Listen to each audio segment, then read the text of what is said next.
السلام علیکم ورحمۃ اللہ وبرکاتہ۔ وعلیکم السلام ورحمۃ اللہ۔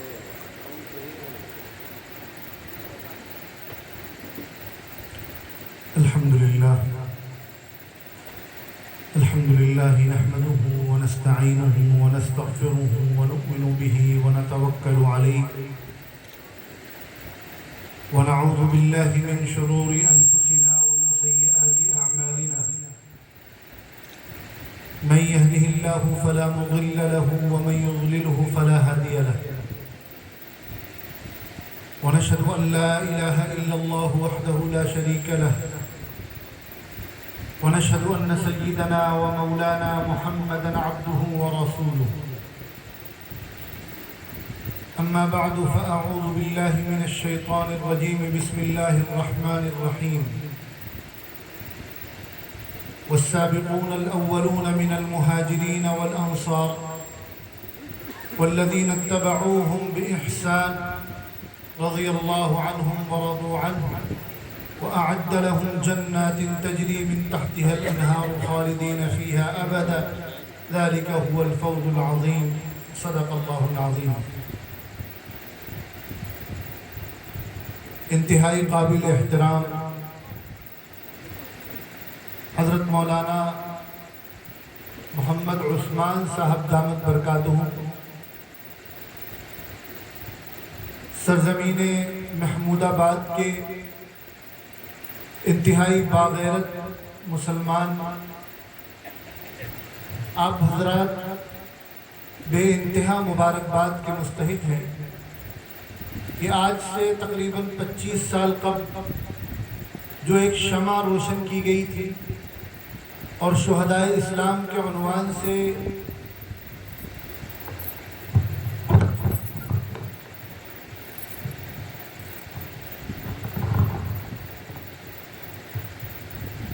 شہدائے اسلام کے ان جلسوں کی بنیاد رکھی گئی تھی،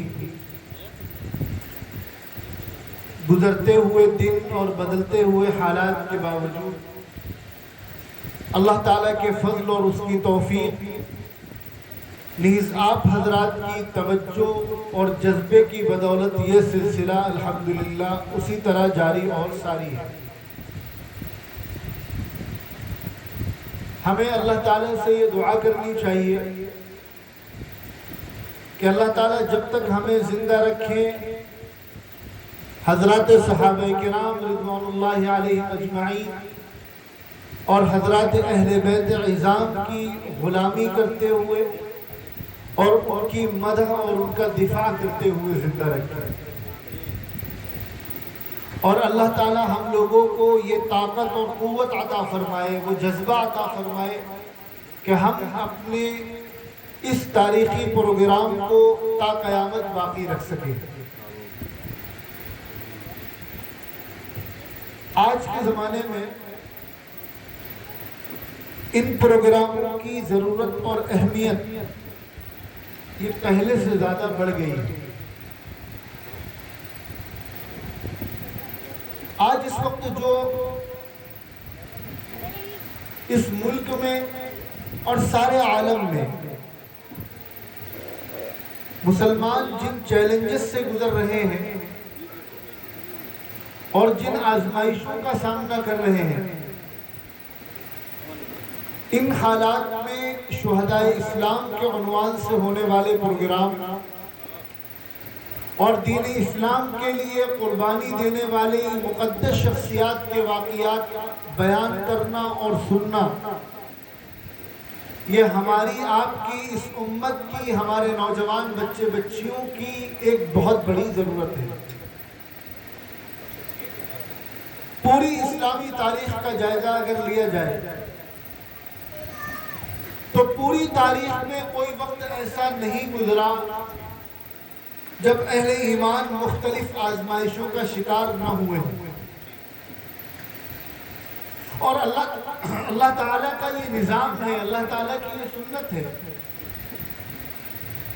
کہ اللہ تعالیٰ اپنے پسندیدہ بندوں کو آزماتے ہیں۔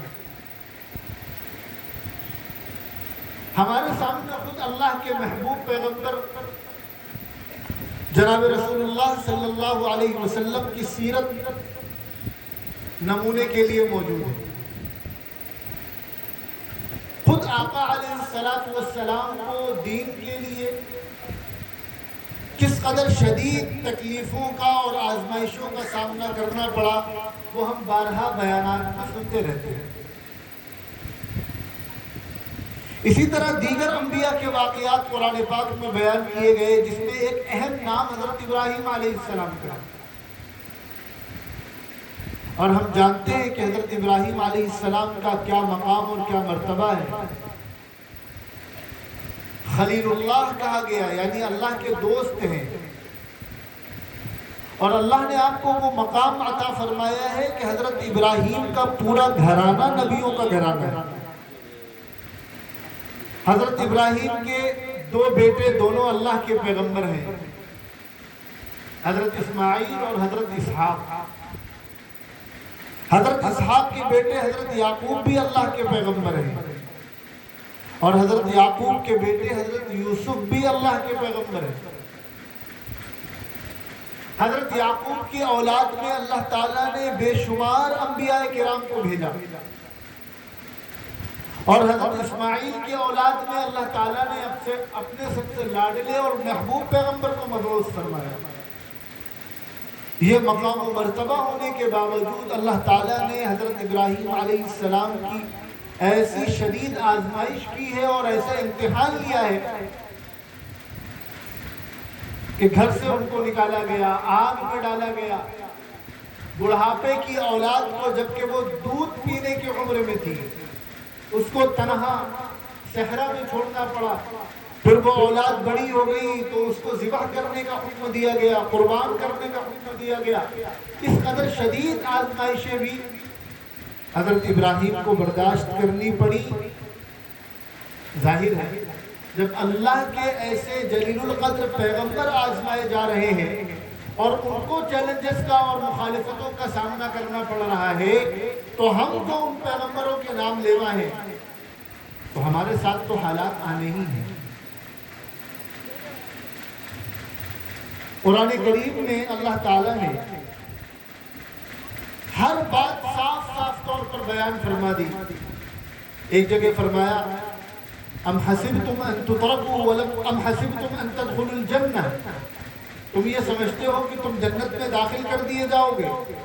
ولما یأتکم مثل الذین خلوا من قبلکم مستهم البأساء والضراء وزلزلوا حتى يقول الرسول والذین آمنوا معه متى نصر اللہ۔ تم سمجھتے ہو کہ تمہیں جنت مل جائے گی اور تم پر کوئی آزمائش نہیں آئے گی، تمہارا امتحان نہیں لیا جائے گا، ایسا نہیں ہے۔ تم پر تو ایسے حالات آئیں گے جب تم یہ کہنے پر مجبور ہو جاؤ گے کہ اللہ کی مدد کب آئے گی۔ تو جو حالات ابھی اس وقت اہل ایمان کے سامنے ہیں، عالمی سطح پر بھی اور ہمارے ملکی سطح پر بھی، ریاستی سطح پر بھی جن چیلنجز کا سامنا کرنا پڑ رہا ہے وہ ہمارے لیے کوئی نئی بات نہیں ہے۔ پوری اسلامی تاریخ آزمائشوں سے بھری پڑی ہے، بلکہ اسلام اور مسلمانوں کا اور آزمائش کا آپس میں چولی دامن کا ساتھ ہے۔ اور یہ بھی ایک بہت بڑی حقیقت ہے کہ ہر دور میں ہم یہ محسوس کرتے ہیں کہ ہم طاقت کے اعتبار سے کمزور ہیں، قوت کے اعتبار سے کمزور ہیں، وسائل کے اعتبار سے کمزور ہیں، افراد کے اعتبار سے کمزور ہیں۔ ہر دور میں ہم یہ محسوس کرتے ہیں، لیکن اگر ہم تاریخ اٹھا کر دیکھیں تو پوری 1450 سالہ تاریخ میں بہت کم مواقع ایسے آئے ہیں جب اہل ایمان طاقت اور قوت کے اعتبار سے مضبوط رہے ہیں۔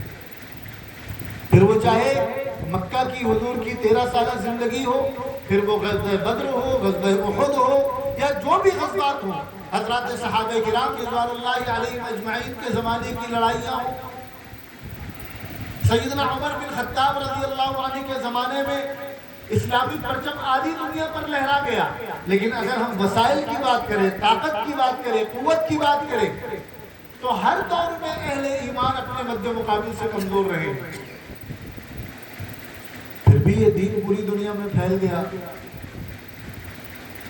پھر بھی 1450 سال سے ہر طرح کی مخالفتوں، دشمنیوں کے باوجود اس وقت دنیا کی دوسری سب سے بڑی آبادی مسلمان ہیں، اور تازہ ترین سروے یہ بتلا رہے ہیں کہ آنے والے چند سالوں میں اسلام دنیا کا سب سے بڑا مذہب ہو جائے گا اور آبادی کے اعتبار سے مسلمان سب سے زیادہ ہو جائیں گے۔ یہ کیوں کر ممکن ہوا؟ ٹیکنالوجی ہمارے ہاتھ میں نہیں ہے، میڈیا ہمارے ہاتھ میں نہیں ہے، سوشل میڈیا ہمارے ہاتھ میں نہیں ہے، حکومت و اقتدار ہمارے پاس نہیں ہے، وسائل ہمارے پاس نہیں ہے۔ آخر کیا ایسا ہوا، کون سی ایسی چیز ہمارے پاس ہے کہ 1450 سالوں میں ہماری جتنی مخالفت کی ہے اور جتنی دشمنی ہمیں جھیلنی پڑی ہے، اگر کسی اور قوم پر اتنی آفت آ جاتی تو ان کا وجود مٹ چکا ہوتا، اور آج اسلام دنیا کا سب سے تیز ترقی کرنے والا مذہب بن کر ابھر رہا ہے۔ ایسی کون سی چیز ہے جو ہمارے پاس ہے اور دوسروں کے پاس نہیں ہے؟ جب ہم شہدائے اسلام کے واقعات سنتے ہیں، شہدائے اسلام کے واقعات پڑھتے ہیں، تو ہم اس نتیجے پر پہنچتے ہیں ایک چیز ہمارے پاس ایسی ہے جو دنیا میں کسی کے پاس نہیں ہے، اور وہی ہماری سب سے بڑی طاقت ہے، وہ چیز ہے جذبہ شہادت۔ اللہ تعالیٰ نے قرآن پاک کے ذریعے اللہ کے آخری پیغمبر جناب رسول اللہ صلی اللہ علیہ وسلم نے مختلف روایات میں، اور آپ کے جانثار، آپ کے شاگرد حضرات صحابہ کرام اور آپ کے اہل خانہ حضرات اہل بیت، ان حضرات نے اپنی زندگیوں سے اہل ایمان کے دلوں میں جو شہادت کا جذبہ راسخ کیا ہے، اس کا توڑ دنیا کے پاس نہیں ہے۔ قرآن کیا بیان کر رہا ہے کہ شہید زندہ ہے، نبی کیا فرما رہے ہیں کہ میرا دل چاہتا ہے کہ میں اللہ کے راستے میں شہید کیا جاؤں، پھر زندہ کیا جاؤں، پھر شہید کیا جاؤں، پھر زندہ کیا جاؤں، پھر شہید کیا جاؤں۔ حضرت عمر فاروق جیسی شخصیت، جنت میں جن کا مقام خود رسول اللہ صلی اللہ علیہ وسلم دیکھ کر آئے ہیں، وہ عمر فاروق کہ روئے زمین پر انبیاء اور حضرت ابوبکر صدیق کے بعد جن کا سب سے بڑا مقام ہے، وہ عمر فاروق شہادت کی تمنا کر رہے ہیں۔ اور ایک موقع پر جناب رسول اللہ صلی اللہ علیہ وسلم نے فرمایا، روایت میں آتا ہے، جس کا مفہوم ہے کہ اگر کسی مسلمان نے اپنی زندگی میں کبھی بھی شہادت کی موت کی تمنا نہیں کی تو وہ نفاق کی حالت میں مرے گا۔ جس قوم کے اندر اس کے رب نے، اس کے قرآن نے، اس کے پیغمبر نے، اس کے اسلاف نے شہادت کا اور قربانی کا ایسا جذبہ پیدا کیا ہو، اور جو قوم اپنے لیے، اپنے دین کی خاطر، اپنے رب کی خاطر، اپنے ایمان کی خاطر اپنا خون بہانا اور اپنی جان کا نذرانہ پیش کرنا اپنے لیے سب سے بڑی سعادت سمجھتی ہو، دنیا کی کون سی طاقت اس قوم کو ہرا سکتی ہے اور شکست دے سکتی ہے؟ دنیا والے جنگ لڑتے ہیں فتح حاصل کرنے کے لیے اور جیتنے کے لیے، اور ایک ایمان والا میدان میں کودتا ہے اللہ کی راہ میں اپنی جان کا نذرانہ پیش کرنے کے لیے۔ کون سی طاقت انہیں شکست دے پائے گی؟ حضرات شہداء اسلام کے واقعات جب ہم سنتے ہیں، اور جب ہم یہ سنتے ہیں کہ دین کی خاطر کیسی کیسی قربانیاں دی گئی ہیں، لیکن اپنے دین و ایمان میں کمپرومائز اور سمجھوتا نہیں کیا گیا، تو ہمارے اندر بھی وہ جذبہ پیدا ہوتا ہے، ہمارے اندر حوصلہ پیدا ہوتا ہے، ہمت پیدا ہوتی ہے، اور زمانے کے بڑے بڑے چیلنجز کا سامنا کرنے کا ہمارے اندر اللہ کی طرف سے حوصلہ پیدا ہوتا ہے۔ یہی وجہ ہے کہ آج کے زمانے میں ان شہدائے اسلام کی شروعات جن مقاصد کے لیے کی گئی تھی کہ حضرات صحابہ کرام سے امت کا رشتہ مضبوط کیا جائے، اللہ کا فضل ہے، اللہ کا کرم ہے کہ سالہ سال کی محنتوں کے باوجود ہم یہ دیکھتے ہیں کہ ہمارے پورے خطے میں دشمنان صحابہ کی کمر ٹوٹ چکی ہے۔ ایک وقت وہ تھا کہ جب اہل ایمان کو دفاع کرنا پڑتا تھا، جواب دینا پڑتا تھا، اور حضرات خلفائے راشدین کا ایمان ثابت کرنا پڑتا تھا۔ ایک وقت وہ تھا اور آج کا وقت وہ ہے ان شہداء اسلام کے جلسوں کی برکت سے کہ دشمنان اسلام پر شان ہے کہ ہم اپنے آپ کو مسلمان کیسے ثابت کریں. یہ برکت ہے ان شہداء اسلام کے جلسوں کی، اور اس مقصد میں یہ جلسے 100% کامیاب ہے الحمدللہ. لیکن آج کے زمانے میں جب پوری دنیا کا مسلمان اور خاص طور پہ ہندوستان کا مسلمان ایک بہت بڑی آزمائش کا سامنا کر رہا ہے، اور آنے والے دنوں میں اور بڑے چیلنجز ہمارے سامنے ہیں، اور ان آزمائشوں کی بنیاد ہمارا مسلمان ہونا ہے، ایسے میں اپنی تاریخ کو پڑھنا اور سننا، اپنے اسلاف کے واقعات کو پڑھنا اور سننا، شہداء اسلام کی جذبہ قربانی کو سمجھنا، یہ ہماری بڑوں کی، چھوٹوں کی، نوجوانوں کی، بچے بچیوں کی، عورتوں کی، سب کی ایک بہت بڑی دینی ضرورت ہے. اس لحاظ سے ان پروگراموں کی اہمیت پہلے سے کہیں زیادہ بڑھ گئی ہے. ہم ہر سال پورے صوبہ اتر پردیش کے مختلف اضلاع میں شہداء اسلام کے عنوان سے پروگرام کرتے ہیں، اور اس میں ہر سال حضرات صحابہ کرام کا تذکرہ کیا جاتا ہے، ان کا مقام و مرتبہ بیان کیا جاتا ہے، ان کی قربانیوں کا تذکرہ کیا جاتا ہے، اور دشمنان صحابہ کو جواب دیا جاتا ہے، صحابہ کا دفاع کیا جاتا ہے.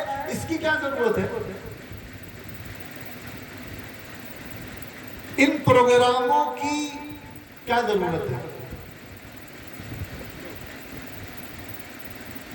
صحابہ کرام کا تذکرہ کرنا، صحابہ کرام کی تعریف و توصیف بیان کرنا، صحابہ کرام کی زندگیوں کو بیان کرنا، یہ اللہ تعالی کی سنت ہے. ان باتوں کو بہت توجہ سے سنیے گا. شریعت میں اکثر احکام وہ ہیں جو اللہ تعالیٰ نے جن کا حکم دیا ہے، اور اہل ایمان کو یہ حکم ہے کہ تمہیں ان پر عمل کرنا ہے. مثال کے طور پر نماز کتنی بڑی عبادت ہے. عبادتوں میں سب سے بڑی عبادت نماز ہے. اللہ تعالیٰ نے نماز کا حکم دیا ہے، لیکن کیا اللہ بھی نماز پڑھیں گے؟ ظاہر ہے اللہ کے لیے نماز پڑھی جائے گی، اللہ نماز نہیں پڑھے گی. میں مثال دے رہا ہوں آپ کو سمجھانے کے لیے. روزہ کتنی بڑی عبادت ہے. روزہ اتنی بڑی عبادت ہے کہ اللہ رب العزت فرماتے ہیں کہ روزے دار کا اجر اور بدلہ میں اپنے ہاتھوں سے دوں گا. لیکن روزہ کون رکھتا ہے؟ روزہ ہم آپ رکھتے ہیں کس کے لیے؟ اللہ کے لیے. شریعت کے جتنے احکامات ہیں وہ اللہ کے لیے کرے جاتے ہیں اور اللہ کے حکم پر کیے جاتے ہیں. لیکن کچھ کام ایسے ہیں کہ اللہ نے صرف ان کا حکم نہیں دیا بلکہ اللہ نے خود کر کے دکھایا ہے. قرآن پاک میں اللہ تعالیٰ نے ارشاد فرمایا ان اللہ وملائکتہ یصلون علی النبی. اللہ اور اس کے فرشتے حضور پاک صلی اللہ علیہ وسلم پر درود و سلام بھیجتے ہیں. پہلے یہ بتلایا کہ میں خود یہ کام کرتا ہوں، پھر اہل ایمان کو حکم دیا یا ایھا الذین آمنوا صلو علیہ وسلموا تسلیما کہ اے ایمان والو تم بھی نبی پر درود و سلام بھیجا کرو. نبی پر درود و سلام بھیجنا یہ اللہ کا حکم ہے. جس طرح نماز اللہ کا حکم ہے، جس طرح روزہ اللہ کا حکم ہے، جس طرح صدقہ خیرات اللہ کا حکم ہے، جس طرح حج و عمرہ اللہ کا حکم ہے، اسی طرح نبی پر درود و سلام بھیجنا یہ بھی اللہ کا حکم ہے. لیکن باقی احکامات میں اور اس میں فرق یہ ہے کہ یہ ایک ایسا حکم ہے کہ جس پر خود اللہ عمل کرتے ہیں، خود اللہ یہ کام کرتے ہیں. پھر اہل ایمان کو کرنے کا حکم دیا گیا کہ نبی پر درود و سلام اللہ بھی بھیجتے ہیں، اللہ کے فرشتے بھی بھیجتے ہیں. اسی طرح قرآن کریم اٹھا کر دیکھیں تو جا بجا جگہ جگہ صفحے صفحے پہ ورق ورق پر ہر سورت میں ہر پارے میں اللہ تعالیٰ تذکرہ فرما رہے ہیں حضرات صحابہ کرام رضوان اللہ علیہم اجمعین کا۔ سمجھنے کی بات یہ ہے کہ قرآن ہے کتاب ہدایت۔ قرآن کیا ہے؟ کتاب ہدایت۔ زندگی گزارنے کا ضابطہ اس کتاب میں بتلایا گیا ہے، کیا کام کرنے ہیں اور کن کاموں سے بچنا ہے وہ اس کتاب میں بتلایا گیا ہے۔ اس کتاب کے مطابق زندگی گزارنے والوں کو جنت ملے گی اور جو اس کتاب کی روگردانی کریں گے انہیں جہنم ملے گی۔ یہ ایک کانسٹیٹیوشن بک ہے، یہ ایک قانون کی کتاب ہے جس پر ایمان لانا ضروری ہے، جس پر ایمان لائے بغیر کوئی مسلمان نہیں ہو سکتا، اور جو صرف اللہ کی کتاب نہیں ہے، جو اللہ کا کلام ہے۔ کلام کا مطلب سمجھتے ہیں؟ کتاب اور کلام کا فرق کیا ہے؟ ہم نے قلم اٹھایا، کاغذ لیا اور لکھ دیا، ایک صفحہ لکھا، 2 صفحہ لکھا، 10 صفحہ لکھا، پھر وہ کتاب بن گئی۔ اور کلام کسے کہتے ہیں؟ یہ جو الفاظ بولے جا رہے ہیں، یہ جنہیں جو الفاظ زبان سے نکل رہے ہیں انہیں کلام کہا جاتا ہے، اور جس کی زبان سے یہ الفاظ نکل رہے ہیں اسے متکلم کہا جاتا ہے۔ تو قرآن یہ اللہ کی صرف کتاب نہیں ہے بلکہ اللہ کا کلام ہے، اللہ نے اس کا تکلم فرمایا ہے، وہ کتاب ہے۔ اور یہ کتاب اللہ تعالیٰ اپنے آخری اور محبوب پیغمبر پر نازل فرما رہے ہیں، شب قدر میں نازل فرما رہے ہیں، رمضان میں نازل فرما رہے ہیں، فرشتوں کے سردار جبرائیل امین سے نازل فرما رہے ہیں۔ یہ ایسی کتاب ہے کہ جس کی تلاوت خود اللہ فرماتے ہیں، جس کی تلاوت رسول اللہ فرما رہے ہیں، جس کتاب کا دور خود جناب رسول اللہ صلی اللہ علیہ وسلم حضرت جبرائیل سے فرما رہے ہیں۔ ایسی عظیم الشان کتاب، اور اس میں تذکرہ کس کا کیا جا رہا ہے؟ ابو بکر کا۔ اس میں آیتیں کس کے مشورے سے اتر رہی ہیں؟ عمر کی۔ ذرا تصور کریں، اللہ کی ایسی عظیم الشان کتاب، اور اس میں ذکر کس کا ہو رہا ہے؟ صحابہ کا، ان کے ایمان کا، ان کے تقوی کا، ان کی عدالت کا، ان کے اخلاص کا، ان کے رکوع سجدے کا، اور ان کے ڈر کا، ان کی شجاعت کا، ان کی ہدایت کا، ان کی سچائی کا، ان کی دوستی کا، ان کی قربانیوں کا تذکرہ ہو رہا ہے قرآن مجید میں۔ کیوں ہو رہا ہے؟ کیوں بیان کیا جا رہا ہے؟ اگر صرف دین کی بنیاد نبی ہوتے اور کتاب ہوتی تو اس کتاب میں ان ساتھیوں کا تذکرہ کیوں ہوتا؟ کیوں قیامت تک باقی رہنے والی کتاب جس کی حفاظت کا وعدہ خود اللہ نے فرمایا ہے؟ یہ بھی عجیب بات ہے کہ اللہ تعالیٰ نے اتنی کتابیں اور اتنے صحیفے نازل فرمائے، کسی کتاب کی حفاظت کا وعدہ نہیں فرمایا۔ ایک واحد قرآن مجید ہے جس کی حفاظت کا ذمہ خود اللہ نے لیا ہے، اور ایسی عظیم الشان کتاب میں اللہ تذکرہ کر رہے ہیں نبی کے ساتھیوں۔ اور کب تذکرہ کر رہے ہیں؟ کب تذکرہ کر رہے ہیں؟ اور کن کن کتابوں میں تذکرہ کر رہے ہیں؟ ابھی صحابہ کرام کا نام و نشان بھی نہیں ہے۔ ابھی صحابہ تو چھوڑو، ابھی نبی بھی دنیا میں تشریف نہیں لائے ہیں۔ ابھی 600 سال پہلے حضرت عیسیٰ علیہ السلام پر کتاب نازل ہوئی ہے، انجیل۔ اس کتاب میں جہاں محمد رسول اللہ کا تذکرہ ہو رہا ہے وہی ان کے ساتھیوں کا تذکرہ ہو رہا ہے۔ ابھی کوئی نام و نشان نہیں ہے صحابہ کا۔ 2000 سال پہلے حضرت موسیٰ پر توریت نازل ہو رہی ہے، اس میں جہاں پیغمبر کا تذکرہ ہو رہا ہے وہی آپ کے صحابہ کا تذکرہ ہو رہا ہے۔ اور اللہ تعالیٰ قرآن پاک میں یہ بات بھی بتلا رہے ہیں کہ ہم نے ان کا تذکرہ توریت میں کیا ہے اور ان کا تذکرہ انجیل میں کیا ہے، اور کن الفاظ اور کن خصوصیات کو بیان کرتے ہوئے ان کا تذکرہ کیا ہے وہ بھی اللہ قرآن میں بیان فرما رہے ہیں۔ محمد رسول اللہ والذین معه اشداء علی الکفار رحماء بینہم تراہم رکعا سجدا یبتغون فضلا من اللہ ورضوانا۔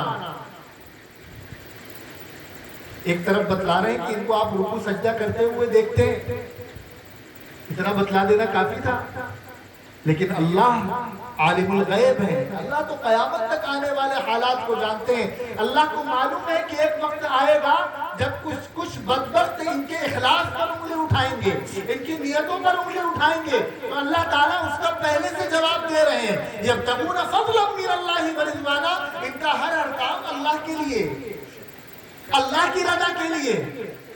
سیماہم فی وجوہہم من اثر السجود، ان کے چہروں پر آپ سجدے کے نشان دیکھیں گے، اور آگے کیا فرمایا، ذالک مثلہم فی التوراۃ، یہ وہ لوگ ہیں جن کی ان خصوصیات کا تذکرہ ہم نے توریت میں کیا ہے، ومثلہم فی الانجیل، اور جن کا تذکرہ ہم نے انجیل میں کیا۔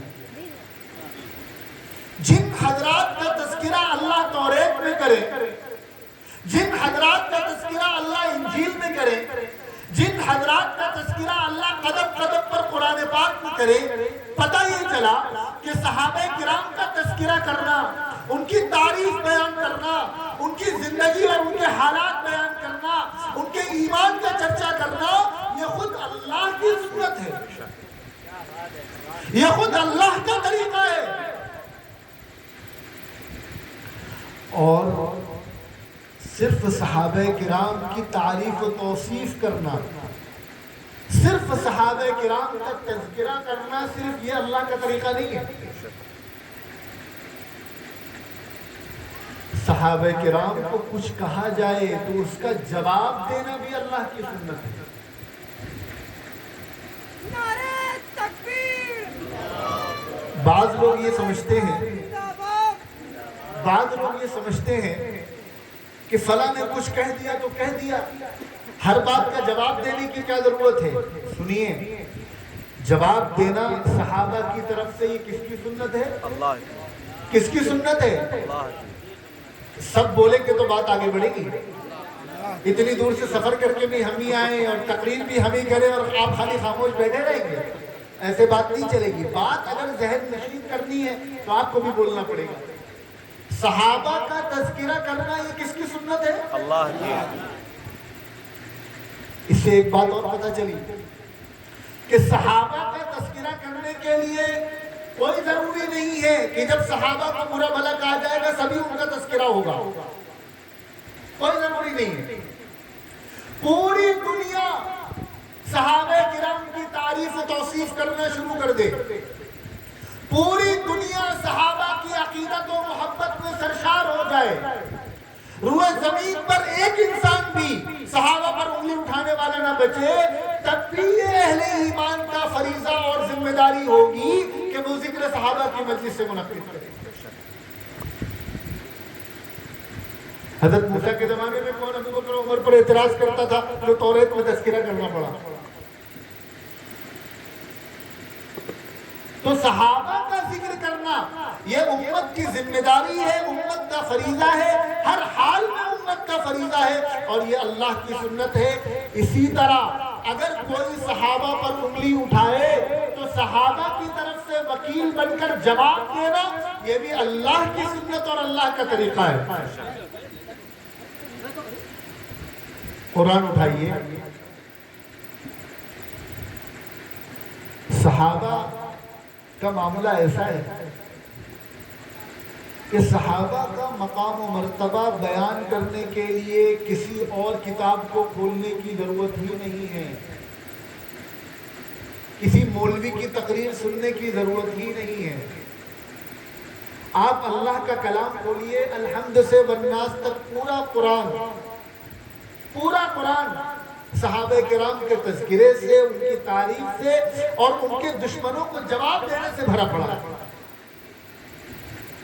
آپ قرآن کھولتے ہیں سورہ فاتحہ کے بعد سورہ بقرہ شروع ہوئی، ابھی آپ دوسرے ہی صفحے پر پہنچے، آیت آ گئی وَإِذَا قِيلَ لَهُمْ آمِنُوا كَمَا آمَنَ النَّاسُ قَالُوا أَنُؤْمِنُ كَمَا آمَنَ السُّفَهَاءُ أَلَا إِنَّهُمْ هُمُ السُّفَهَاءُ وَلَكِنْ لَا يَعْلَمُونَ۔ حفاظ کرام تلاوت کرتے ہوئے بس اس آیت کو پڑھ کر نکل جاتے ہیں، ہم بھی سنتے ہیں اور سن کے آگے بڑھ جاتے ہیں۔ کیا ہے یہ آیت؟ اس آیت میں کیا بیان کر دیا اللہ تعالیٰ نے؟ اس آیت میں اللہ نے ہمارے آپ کے لیے کیا سبق دے دیا کہ وہ ان شہداء اسلام پروگراموں کو کرنے کی ضرورت پڑی؟ سنیے، اللہ تعالیٰ کہہ رہے ہیں کہ جب ان منافقین سے یہ کہا جاتا ہے کہ تم اس طرح ایمان لاؤ جس طرح صحابہ ایمان لائے، اس میں بھی ایک عجیب نکتہ چھپا ہوا ہے۔ اس زمانے میں منافقین سے کہا جا رہا ہے کس کی طرح ایمان لاؤ؟ صحابہ کی طرف، کس کی طرح؟ صحابہ کی طرف، منافقین سے کیا کہا جا رہا ہے؟ کس کی طرح ایمان لاؤ؟ صحابہ کی طرف۔ اس دور میں منافقین سے کہا جا رہا ہے کہ تم صحابہ کی طرح ایمان لاؤ، اور ہمارے دور میں ایک ایسا طبقہ موجود ہے جو صحابہ کو ایمان والا مانتا ہی نہیں ہے، اور وہ بھی اپنے آپ کو مسلمان کہتا ہے، ایمان والا کہتا ہے۔ بہرحال فیصلہ آپ کے ہاتھ میں ہے، فیصلہ اللہ فرمائیں گے، ہمیں اس پر بات نہیں کرنی۔ اللہ تعالیٰ کیا بیان فرما رہے ہیں؟ منافقین سے جب کہا جاتا ہے کہ اللہ پر ایمان، اس طرح ایمان لاؤ جس طرح صحابہ ایمان لائے، تو یہ لوگ کیا کہتے ہیں؟ قالوا، یہ لوگ کہتے ہیں انؤمن کما آمن السفہاء، کیا ہم ان بے وقوفوں کی طرح ایمان لائے؟ یعنی منافقین نے صحابہ کرام کو بے وقوف کہہ دیا۔ کس کو بے وقوف کہہ دیا؟ صحابہ کس کو بے وقوف کہہ دیا؟ کو۔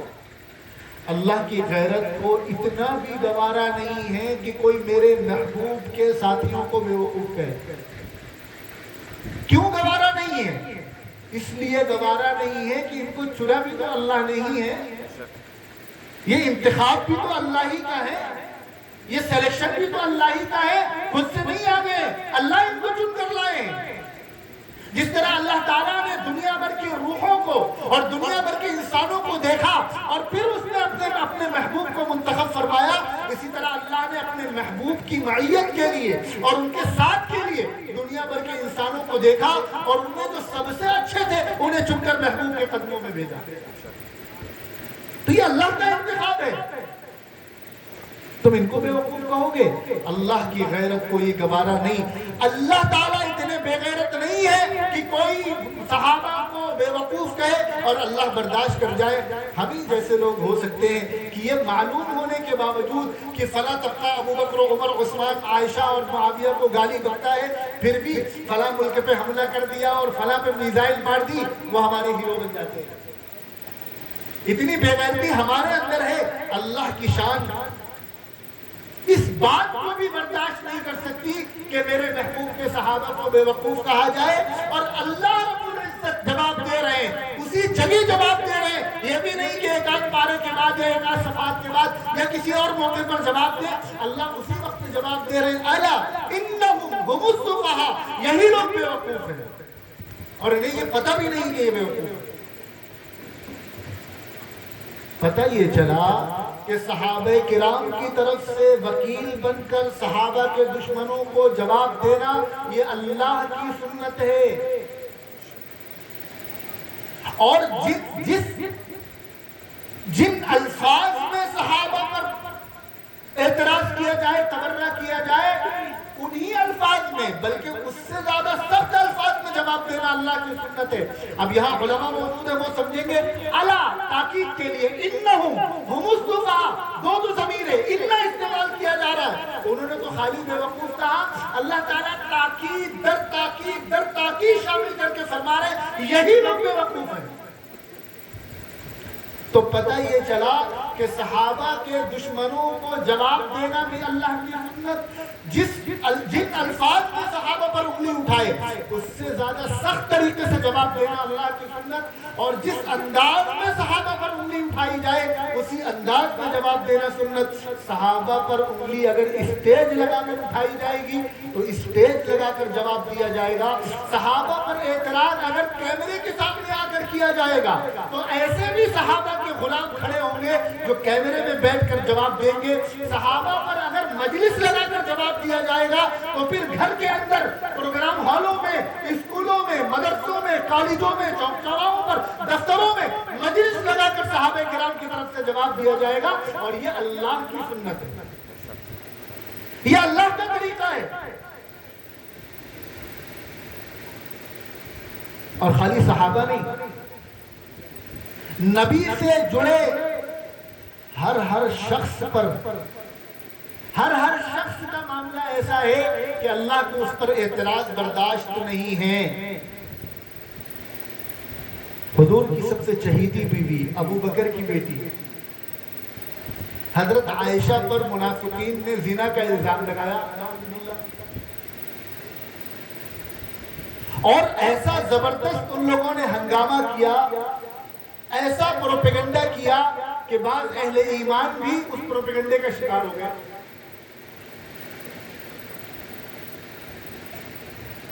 اللہ تعالیٰ چاہتے تو خالی اپنے پیغمبر کو بتلا دیتے کہ نہیں ایسا نہیں ہے، غلط الزام لگا ہے۔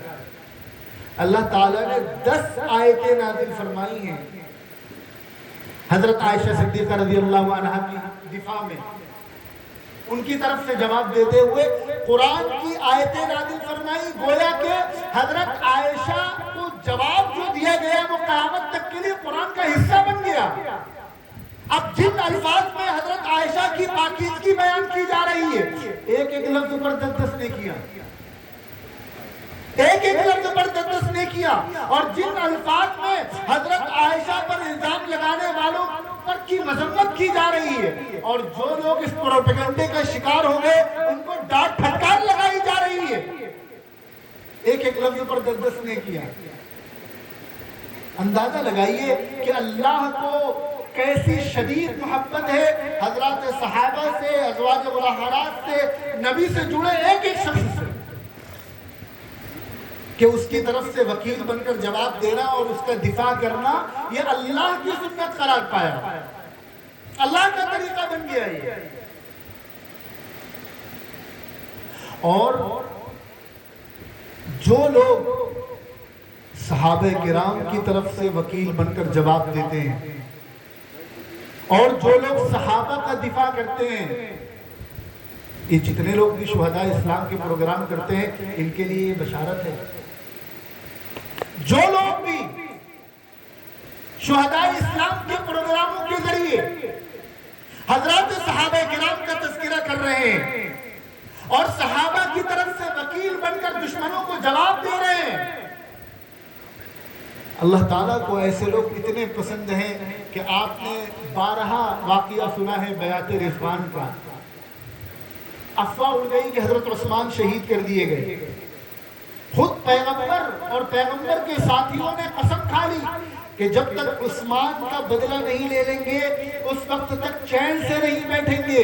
تو نبی اور ان کے ساتھیوں نے ایک صحابی رسول کا بدلہ لینے کی نیت کی، اللہ تعالیٰ کو ان کا یہ عمل اتنا پسند آیا کہ اللہ نے ان سب کے لیے اپنی رضا کا پروانہ نازل فرما دیا۔ لقد رضی اللہ عن المؤمنین اذ یبایعونک تحت الشجرہ، کہ یہ لوگ جو عثمان کے دفاع کے لیے جمع ہوئے ہیں اور انہوں نے لڑنے مرنے کا فیصلہ کر لیا ہے، ان سب سے اللہ راضی ہو گیا۔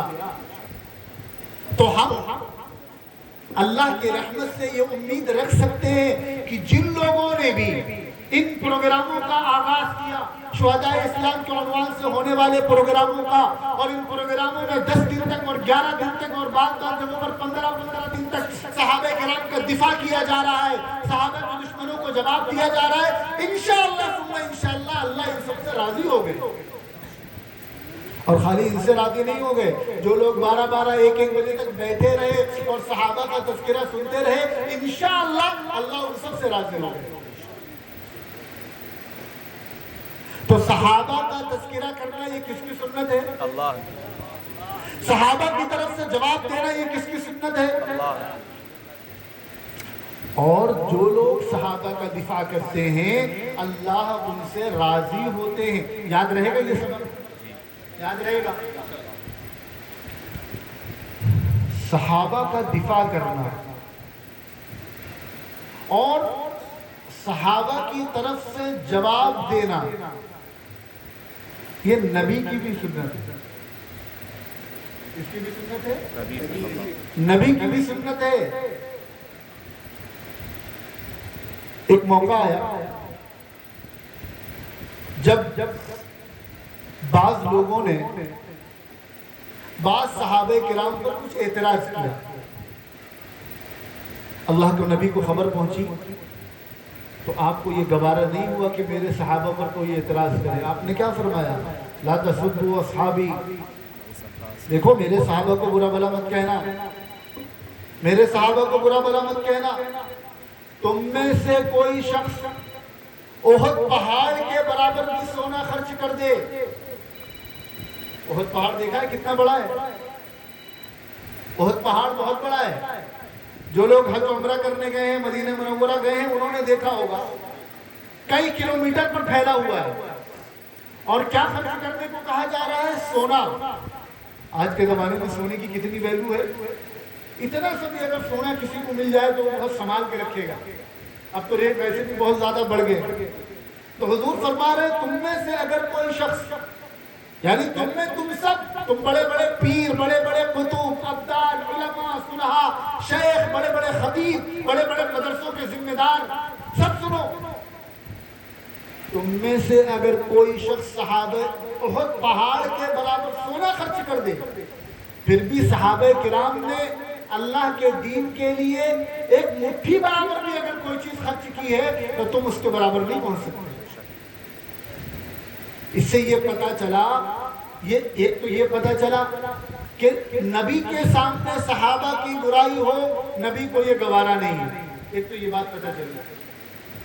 دوسری بات یہ پتا چلی کہ حضرات صحابہ کرام رضوان اللہ علیہم اجمعین کا ایک ایک سجدہ پوری امت کے سجدوں پر بھاری ہے.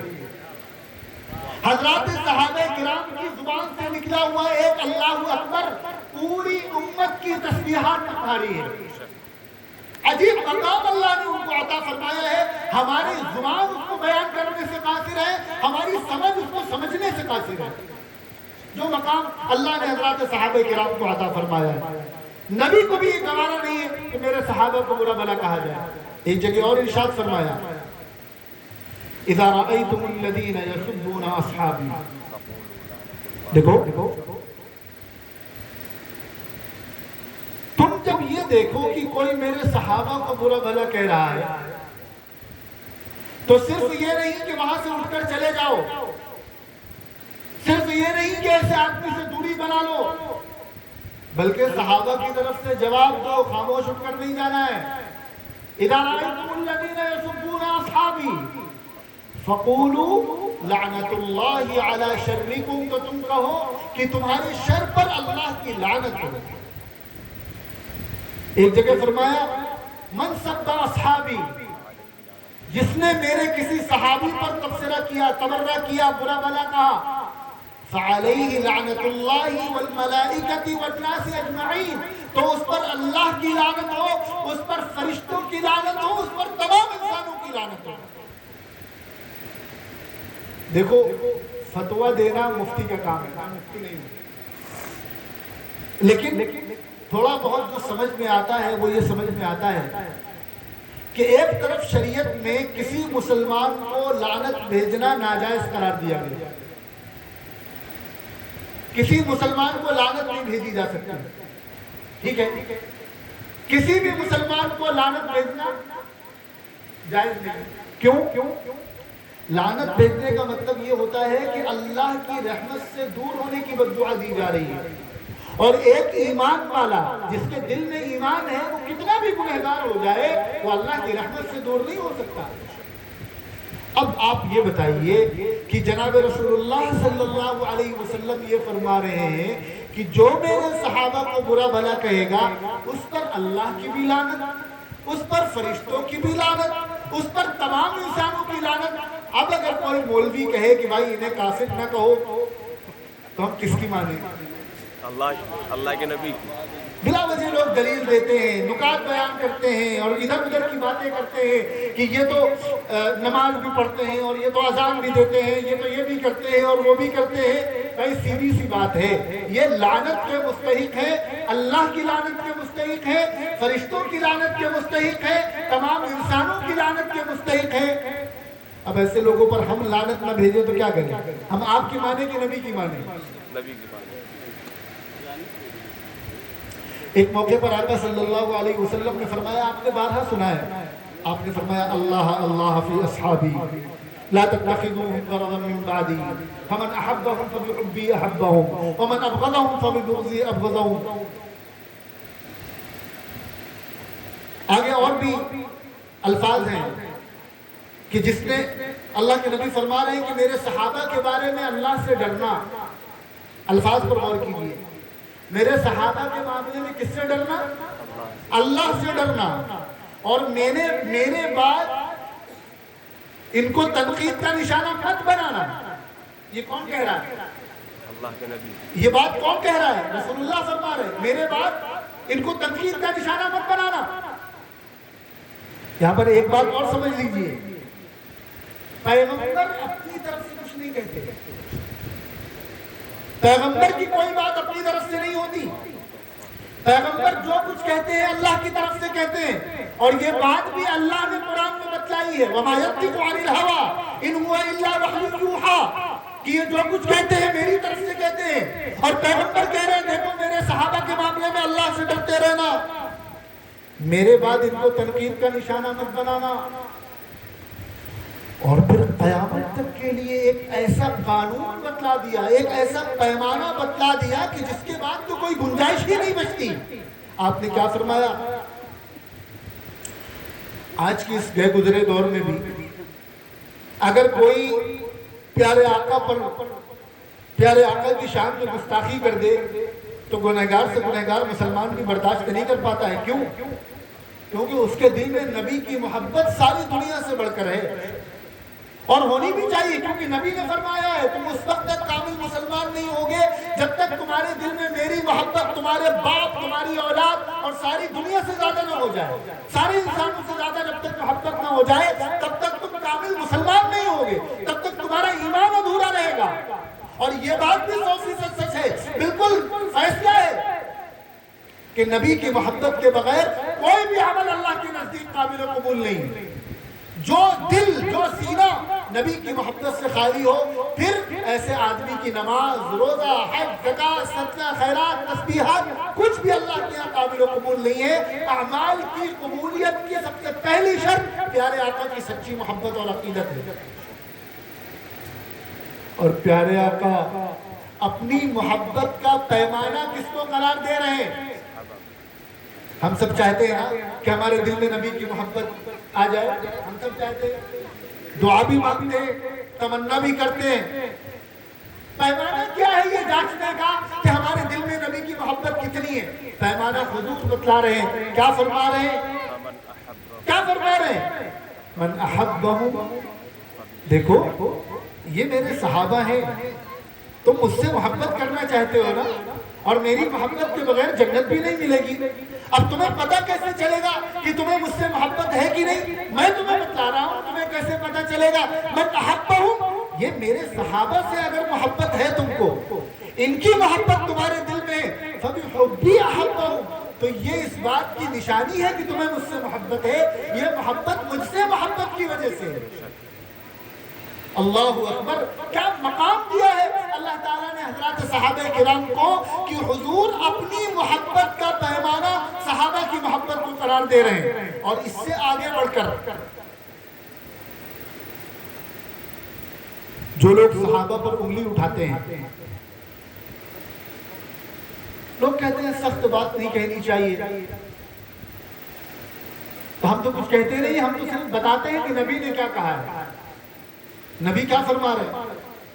وَمَنْ أَبْغَضَهُ، اور جس کے دل میں ان کا بغض ہو، ان کی عداوت ہو، جس کو ان سے پرابلم ہو، ان سے تکلیف ہو، تو یہ نہ سمجھنا کہ ان کو ابو بکر عمر سے تکلیف ہے، یہ مت سمجھنا کہ ان کو عثمان اور عائشہ اور معاویہ سے تکلیف ہے نا، ان کو ان سے مسئلہ نہیں ہے، ان کو تکلیف مجھ سے ہے، ان کو پرابلم مجھ سے ہے، ان کو نفرت، بغض اور عداوت مجھ سے ہے، لیکن یہ کھل کر اپنی اس نفرت کا اظہار نہیں کر سکتے، تو یہ میرے صحابہ کو برا بھلا کہہ کر یہ مجھ سے اپنی نفرت کا اظہار کرتے ہیں، وَمَنْ أَبْغَضَهُمْ فَبِبُغْضِهِ أَبْغَضَهُمْ، اور جس کے دل میں صحابہ کا بغض ہے گویا کہ اس کے دل میں میرا بغض ہے۔ وَمَنْ آذَاهُمْ، آگے کیا فرمایا؟ وَمَنْ آذَاهُمْ فَقَدْ آذَانِي، اور جس نے انہیں تکلیف پہنچائی اس نے مجھے تکلیف پہنچائی۔ وَمَنْ آذَانِي فَقَدْ آذَى اللَّهُ، اور جس نے مجھے تکلیف پہنچائی اس نے کس کو تکلیف پہنچائی؟ اس نے اللہ کو تکلیف پہنچائی، اور جس نے اللہ کو تکلیف پہنچائی تو ان قریب اللہ اس کو اپنی گرفت میں لے لے گا۔ ارے بات کو سمجھ میں آ رہی کہ نہیں آ رہی ہے؟ صحابہ کرام کا دفاع کرنا یہ اللہ کی بھی سنت ہے، اور صحابہ کرام کا دفاع کرنا یہ رسول اللہ کی بھی سنت ہے۔ صحابہ کرام کا مقام و مرتبہ بیان کرنا یہ اللہ کی بھی سنت ہے، اور صحابہ کرام کا مقام و مرتبہ بیان کرنا یہ رسول اللہ کی بھی سنت ہے۔ اور صحابہ کرام کے لیے اپنی جان کی بازی لگانے کی نیت کرنا یہ بھی نبی کی سنت ہے۔ بیعت رضوان میں کیا ہوا تھا؟ حضرت عثمان کا بدلہ لینے کے لیے جب تک عثمان کا بدلہ نہیں لے لیں گے تب تک چین سے نہیں بیٹھیں گے، پھر چاہے جان ہی کیوں نہ چلی جائے۔ اگر اللہ تعالیٰ یہ پتہ نہ چلتا کہ حضرت عثمان شہید نہیں کیے گئے ہیں اور یہ جنگ ہو جاتی اور خدا نہ خواستہ اس جنگ کے نتیجے میں یہ 1500 لوگ شہید کر دیے جاتے تو یہ کس کے دفاع میں شہید ہوتے؟ یہ کس کے دفاع میں شہید ہوتے؟ یہ عثمان کے دفاع میں شہید ہوتے۔ تو صحابہ کی دفاع کے لیے، صحابہ کی محبت میں، صحابہ کے دشمنوں کا منہ بند کرنے کے لیے، ان کی زبان پر لگام دینے کے لیے ہر مومن کے دل میں یہ جذبہ ہونا چاہیے وقت پڑا تو ہم اپنی جان بھی قربان کر دیں گے لیکن دشمنان صحابہ کا وجود برداشت نہیں کریں گے، اور یہ جذبہ دل میں رکھنا یہ بھی پیغمبر کی سنت ہے۔ صحابہ کا دفاع کرنا یہ صحابہ کی بھی سنت ہے۔ بے شمار واقعات بھرے پڑے ہیں۔ ایک موقع پر ایک شخص ہے، اس نے ایک صحابی کو کچھ برا بھلا کہہ دیا تو خلیفہ دوم سیدنا حضرت عمر بن خطاب رضی اللہ عنہ نے اس کو ایسی سخت سزا دی اور فرمایا کہ اس کو ایسی سخت سزا ملنی چاہیے کہ پھر قیامت تک کسی کی جرأت نہ ہو حضور کے صحابہ کے بارے میں زبان کھولنے۔ حضرت علی رضی اللہ عنہ کے سامنے ایک مرتبہ ایک شخص نے حضرت عائشہ کی گستاخی کر دی۔ مجھے حوالہ ابھی یاد نہیں آ رہا ہے ورنہ میں آپ کو کھول کے دکھاتا ہوں، چونکہ یہ حضرت علی سے منسوب ہے اس لیے سب کے سننے کی چیز ہے۔ حضرت علی کا نام لے کر حضرت عائشہ کو برا بھلا کہتے ہیں نا۔ ایک شخص نے حضرت علی رضی اللہ عنہ کے سامنے ان کو پتہ چلا کہ ان دو لوگوں نے حضرت عائشہ کی شان میں گستاخی کی ہے تو آپ نے حکم دیا کہ ان دونوں کی گردن مار دی جائے۔ اور صرف اتنے پر صبر نہیں ہوا، آپ نے فرمایا کہ میں ان کو عبرتناک سزا دینا چاہتا ہوں، تو پہلے آپ نے ان کے کپڑے اتروائے، ان سب کو کوڑے لگائے، پھر ان کو قتل کی سزا دی۔ تو صحابہ کرام کا دفاع کرنا اور صحابہ کرام کے دشمنوں کو جواب دینا یہ صحابہ کی بھی سنت ہے۔ اور کیوں نہ ہو نبوت اور امت کے درمیان صحابہ ہی تو واسطہ ہے۔ آج سے 1500 سال پہلے مکہ مکرمہ میں محمد نام کے کوئی شخص پیدا ہوئے تھے صلی اللہ علیہ وسلم، یہ ہمیں کیسے پتا؟ حضور تو سرزمین عرب سے باہر گئے نہیں، اور حضور کا دین پوری دنیا میں پہنچا، قرآن پوری دنیا میں پہنچا، نماز پوری دنیا میں پہنچی، حج اور صدقہ پوری دنیا میں پہنچا، روزہ پوری دنیا میں پہنچا، رمضان پوری دنیا میں پہنچا، دین پوری دنیا میں پہنچا، اور نبی عرب سے باہر گئی نہیں، کیسے پہنچا؟ آج یہاں مکہ مکرمہ سے 6000 کلومیٹر دور یہاں سیتاپور میں محمود آباد میں بیٹھ کر ہم محمد رسول اللہ کے جانثار آپ کا اور آپ کے ساتھیوں کا تذکرہ کر رہے ہیں، تو یہ محمد رسول اللہ کا تعارف ہم تک کیسے پہنچا؟ جبرائیل آپ کے پاس وحی لے کر آتے تھے، یہ ہمیں کس نے بتلایا؟ اور جبرائیل کو اللہ بھیجتے تھے، یہ ہمیں کس نے بتلایا؟ ہم نے اپنی آنکھوں سے دیکھا تھا۔ ہمارے ملک میں دین لے کر کون آیا؟ نبوت اور امت کے درمیان واسطہ کون ہے؟ صحابہ کرام ہیں۔ نبوت، جملہ دہرائیے، نبوت اور امت کے درمیان واسطہ کون ہے؟ صحابہ کرام ہیں۔ اللہ نے قرآن نبی کو دیا، ٹھیک ہے؟ آج محمود آباد کی مسجد میں جو قرآن رکھا ہوا ہے، ہم چھاتی ٹھوک کر یہ دعویٰ کرتے ہیں کہ یہ وہی قرآن ہے جو حضور پر نازل ہوا۔ کرتے کرتے اس میں ایک لفظ کا بھی پھیر بدل نہیں ہے، ایک حرف بھی نہیں بدلا گیا، ایک آیت بھی نہیں بدلی گئی، نہ کوئی لفظ زیادہ ہے نہ کوئی لفظ کم ہے، ایز اٹ از وہی ہے جو محمد رسول اللہ کے پاس آیا۔ ہم یہ دعویٰ کرتے ہیں کہ کیا محمد رسول اللہ نے ڈائریکٹ ہم کو دے دیا تھا؟ کس کے حوالے کر کے گئے تھے؟ کس کے حوالے کر کے گئے تھے؟ ارے بولتے کیوں نہیں؟ کس کے حوالے کر کے گئے تھے؟ اگر صحابہ کرام کو برا بھلا کہا جائے اور صحابہ کرام کا کردار مشکوک کیا جائے اور صحابہ کرام کی نیتوں پر حملے کیے جائیں اور صحابہ کرام کے اخلاص پر انگلی اٹھائی جائے، تو مجھے بتاؤ کہ قرآن محفوظ بچے گا کہ نہیں بچے گا؟ قرآن کیسے محفوظ بچے گا؟ نبی جن کے حوالے قرآن کر کے گئے، ایک طبقہ کہتا ہے کہ نبی کے بعد سب کے سب مرتد ہو گئے، نعوذ باللہ، سب نے دین چھوڑ دیا۔ یہ کس پر انگلی اٹھا رہے ہو؟ کس کی تربیت پر انگلی اٹھا رہے ہو؟ نعوذ باللہ، اللہ کے آخری پیغمبر جن کی شریعت قیامت تک کے لیے، جن کی نبوت قیامت تک کے لیے، جو آخری پیغمبر ہیں، اب کسی نئے نبی کو نہیں آنا ہے، اب کسی نئی کتاب کو نبی نہیں آنا ہے، اور 23 سال کی جو ان کی کمائی ہے، جو ان کے ساتھی ہیں، انہوں نے جو تیار کیے اور جن کے حوالے یہ قرآن کر کے گئے، جن کے حوالے یہ دین کر کے گئے، حضور کے جاتے ہی وہ سب دین سے پھر گئے۔ پھر حضور کامیاب ہو کر گئے یا ناکام ہو کر گئے؟ کہنا کیا چاہتے ہو؟ جو لوگ صحابہ کرام پر انگلی اٹھاتے ہیں، گویا کہ وہ یہ دعویٰ کر رہے ہیں کہ حضور دنیا سے ناکام ہو کر گئے، اور اللہ یہ بتا رہے ہیں کہ یہ ہمارا انتخاب ہے، ان کے دلوں کو ہم نے چنا ہے، اللہ یہ بتلا رہے ہیں۔ اور تم کہہ رہے ہو کہ نبی کے جانے کے بعد سب کے سب مرتد ہو گئے، تو تم اللہ کے انتخاب پر انگلی اٹھا رہے ہو۔ خدا نہ خواستہ اللہ کو بھی نہیں پتا تھا کہ آگے چل کے یہ بدل جائیں گے۔ اور اگر صحابہ کرام کو برا بھلا کہا جاتا رہا اور امت نے جواب نہیں دیا، تو یاد رکھنا، نہ تمہارے مدرسے بچیں گے، نہ تمہاری مسجدیں بچیں گی، نہ تمہاری دعوت و تبلیغ بچے گی، نہ تمہاری خانقاہیں بچیں گی، نہ تمہارے نماز روزے اور حج زکوٰۃ بچیں گے۔ یہ سب صدقہ ہے حضرات صحابہ کرام کا۔ تمہارے پاس کیا پروف ہے کہ نماز 5 وقت کی فرض ہے؟ کیا پروف ہے؟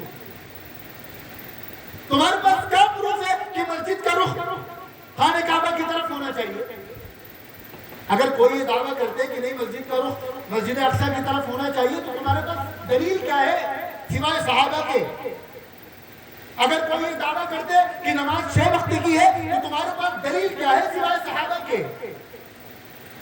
قرآن میں تو نماز کا طریقہ نہیں بتلایا گیا۔ تکبیر تحریمہ سے لے کر السلام علیکم ورحمۃ اللہ تک پوری نماز تو صحابہ نے سکھائی ہے۔ روزے کا طریقہ قرآن میں نہیں بتایا گیا، روزے کے مسائل صحابہ سے معلوم ہوئے۔ حج کا طریقہ قرآن میں نہیں بتایا گیا، حج کے ایک ایک مسائل قرآن صحابہ کرام کے ذریعے سے ہم کو ملے۔ زندگی گزارنے کا پورا طریقہ صحابہ کے ذریعے سے ہم کو ملا ہے۔ یاد رکھنا، اگر صحابہ کرام کو درمیان سے ہٹاؤ گے تو کلمہ طیبہ بھی ثابت نہیں کر پاؤ گے، کلمہ شہادت بھی ثابت نہیں کر پاؤ گے، باقی دین تو دور کی بات ہے۔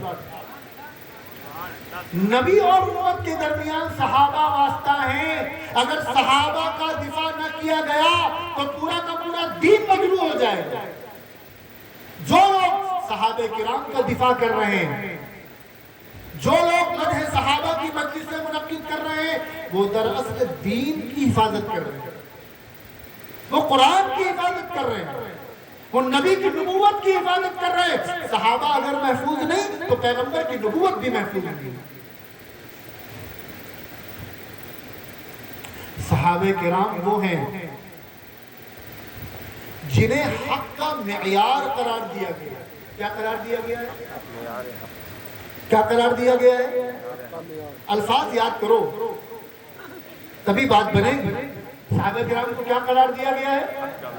حق کا معیار۔ کیا مطلب ہے اس کا؟ اب آپ کے یہاں پتہ نہیں فیکٹریاں ہیں کہ نہیں، ہمارے یہاں کانپور میں چمڑے کا پروڈکٹ بنتا ہے۔ ایک کمپنی ایک سیمپل لے کر آتی ہے جوتے کا،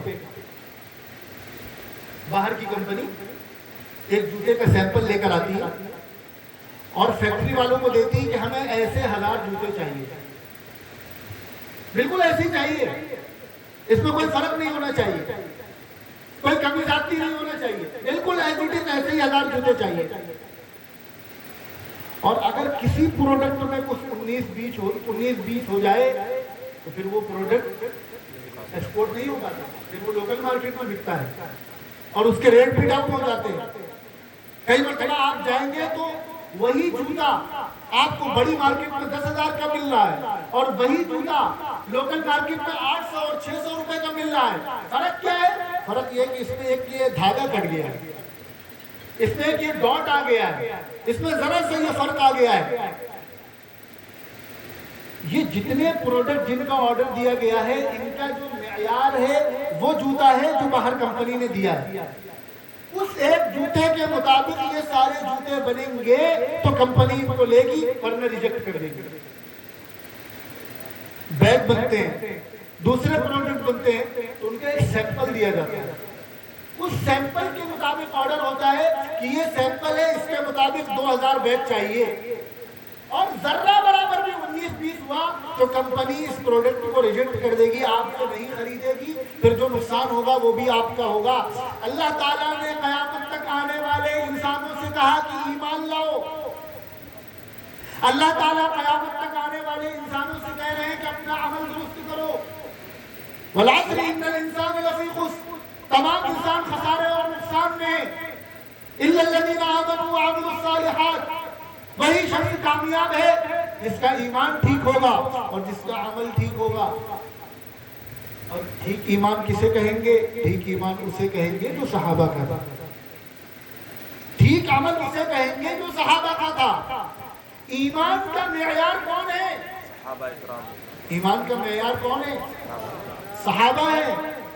کیا مطلب؟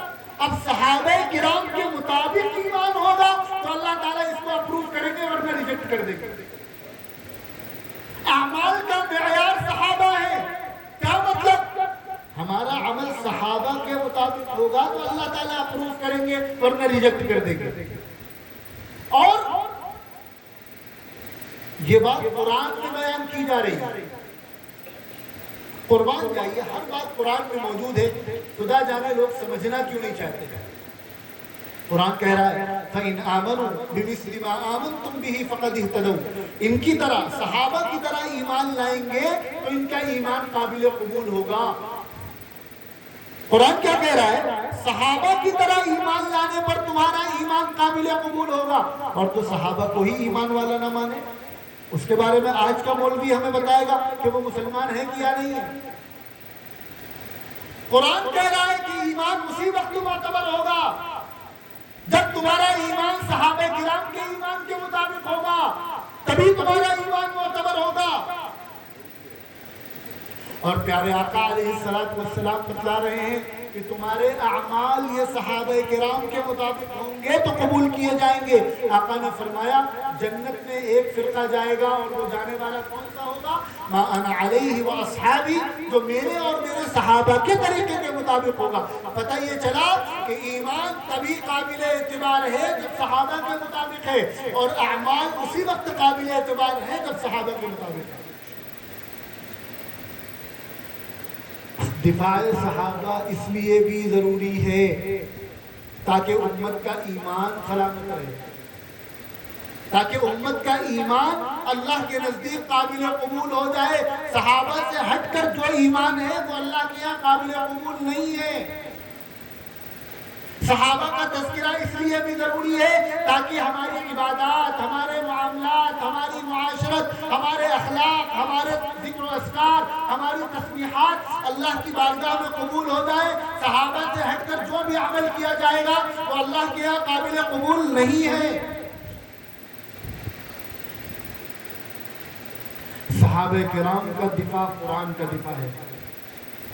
قرآن میں براہ راست جن آیات میں صحابہ کرام کی تعریف و توصیف بیان کی گئی ہے، علماء فرماتے ہیں ان کی تعداد 200 سے زیادہ ہے۔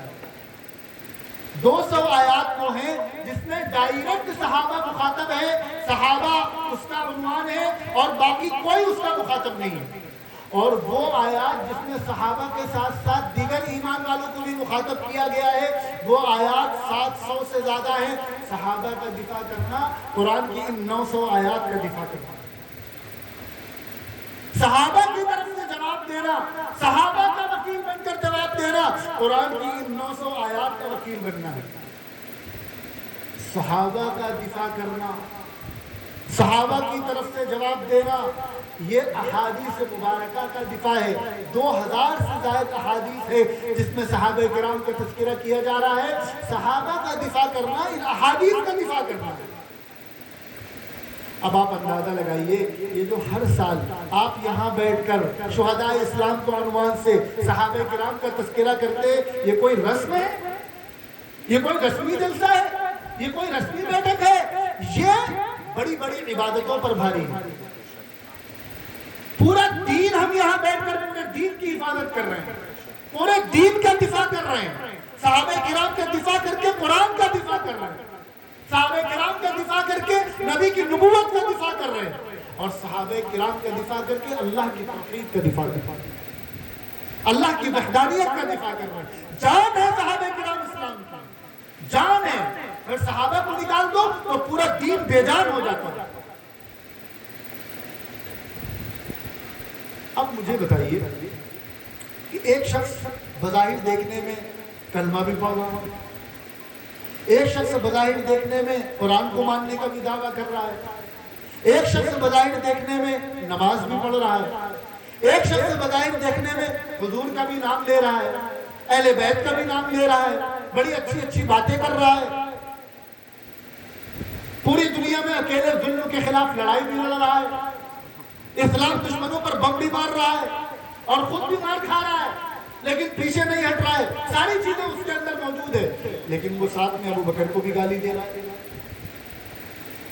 وہ حضرت عمر کو بھی گالی دے رہا ہے، وہ حضرت عثمان کے ساتھ بھی بدتمیزی کر رہا ہے، وہ حضرت عائشہ پر زنا کا الزام لگا رہا ہے، وہ حضرت معاویہ کو برا بھلا کہہ رہا ہے۔ تم اس کو مسلمان مانو گے؟ دنیا ایک ٹانگ پر کھڑی ہو جائے، سر کے بل کھڑی ہو جائے، سارے اپنے دلائل لے کر کھڑی ہو جائے، لیکن خدا کی قسم ایسا شخص مسلمان نہیں ہو سکتا، نہیں ہو سکتا مسلمان جو ابو بکر کو گالی بکے، نہیں ہو سکتا۔ ہمیں دلائل مت بتلاؤ، ہمیں لوگوں کی باتیں مت بتلاؤ کہ فلاں نے یہ کہا، فلاں نے یہ کہا، ہمیں یہ مت بتلاؤ۔ مولانا حکمت کا تقاضا ہے کہ اتحاد کی بات کی جائے اور اختلاف کی بات نہ کی جائے، اور امت اتنا پس رہی ہے اور آپ اختلاف کی بات کر رہے ہیں، ہمیں مت بتلاؤ۔ یہ جتنا بھی اتحاد اور محبت اور اخوت ہے، یہ صدقہ ہے اللہ کے صحابہ کرام کا، جو صحابہ کا نہیں ہے اس سے ہمارا کوئی تعلق نہیں ہے، وہ جائے چولہے باڑ میں، ہم نہیں مانتے اس کو۔ ہمارے اندر اتنی طاقت نہیں ہے کہ کل ہم میدان محشر میں آقا کو منہ دکھا سکیں، ہمارے اندر اتنی طاقت نہیں ہے، کسی کے اندر ہو تو وہ کرے۔ ارے بات تو سمجھ میں آ رہی ہے، ان پروگراموں کا مقصد سمجھ میں آ رہا ہے، ان پروگراموں کا فائدہ سمجھ میں آ رہا ہے۔ ان پروگراموں کو زندہ رکھنا بھی ہماری ذمہ داری ہے. یہ خالی مولانا عثمان صاحب کی ذمہ داری نہیں ہے. یہ ہر سال یہاں ٹینٹ لگ رہا ہے, علماء کرام 10 دن تک باہر سے آ رہے ہیں, کرسیاں لگائی جا رہی ہیں, بجلی خرچ ہو رہی ہے, اس میں اتنا خرچ ہوتا ہے, یہ کون دے گا؟ پروگرام کے لیے اگر جگہ دستیاب نہیں ہے, جگہ کون دے گا؟ یہ ان کی ضرورت ہے, یہ خالی ان کی ضرورت ہے, ہر مسلمان کی ضرورت ہے, ہماری ضرورت ہے, آپ کی ضرورت ہے. یہ مولانا کا احسان ہے تو ہم جیسے لوگوں کو ان پروگراموں میں بلاتے ہیں. ہم یہاں پر کوئی احسان نہیں کر رہے ہیں, یہ ہماری ذمہ داری ہے. اللہ کے پیغمبر جناب رسول اللہ صلی اللہ علیہ وسلم نے فرمایا کہ جس زمانے میں میرے صحابہ کرام کو برا بھلا کہا جائے تو ایک عالم پر ضروری ہے, لازمی ہے کہ وہ اپنے علم کا اظہار کرے اور صحابہ کرام کی طرف سے وکیل بن کر جواب دے. لازم ہے یہ عالم پر. تو اگر ہم نے مدرسے میں پڑھا ہے 8 سال تو ہماری ذمہ داری ہے کہ جس وقت صحابہ کرام پر انگلی اٹھائی جا رہی ہو, بند کر دو درس و تدریس, بند کر دو اپنی مسجد کی امامت, کوئی نماز پڑھا دے گا, بند کر دو دعوت و تبلیغ, بعد میں یہ کام ہو جائے گا. سارے کام ضروری ہیں, لیکن یہ کام بھی اسی وقت بچ پائیں گے جب صحابہ کی عزت اور عظمت باقی رہے گی. اگر صحابہ ہی کی عزت باقی نہ رہی, صحابہ ہی کا کردار مشروط کر دیا گیا, صحابہ کی حیثیت اہل ایمان کے دلوں سے نکال دی گئی, تو کاہے کی نماز اور کاہے کا روزہ اور کاہے کی بخاری اور کاہے کا حفظ قرآن؟ کیا کرو گے دین پڑھ کر؟ دین ہی نہیں بچے گا. اللہ تعالیٰ مبارک فرمائے ان پروگراموں کو, اور بہت مبارکباد کے مستحق ہیں وہ حضرات جنہوں نے ان پروگراموں کی ابتدا کی ہے اور آج تک اس کو باقی رکھے ہوئے ہیں. اب نئی نسل کی یہ ذمہ داری ہے کہ وہ کھڑی ہو اور اپنی کاندھوں پر ذمہ داری لے اور ہر سال ان پروگراموں کو اور بہتر کر کے انعقاد کرنے کا تہیہ کرے. یہ نئی نسل کی ذمہ داری ہے, یہ ایک وراثت ہے جسے ہمیں قیامت تک باقی رکھنا ہے انشاءاللہ. یہ ہمارے اوپر ایک ذمہ داری ہے, کریں گے نا انشاءاللہ. آپ سب لوگ جائیے مولانا عثمان صاحب کے پاس, ان سے کہیے حضرت 25 سال ہو گئے آپ کو, اب اگلے 25 سال ہمارے, اور جب ہم مر کے جائیں گے تو اپنی اولاد سے کہہ جائیں گے کہ اگلے 25 سال تمہارے. لیکن یہ پروگرام انشاءاللہ اسی طرح ہوتے رہیں گے. اللہ تعالیٰ ان پروگراموں کو بے حد قبول فرمائے, ہمارے جذبے کو قبول فرمائے اور اسے ہمارے لیے آخرت کی نجات کا اور حضور کی شفاعت کا ذریعہ بنائے. وآخر دعوانا ان الحمدللہ رب العالمین.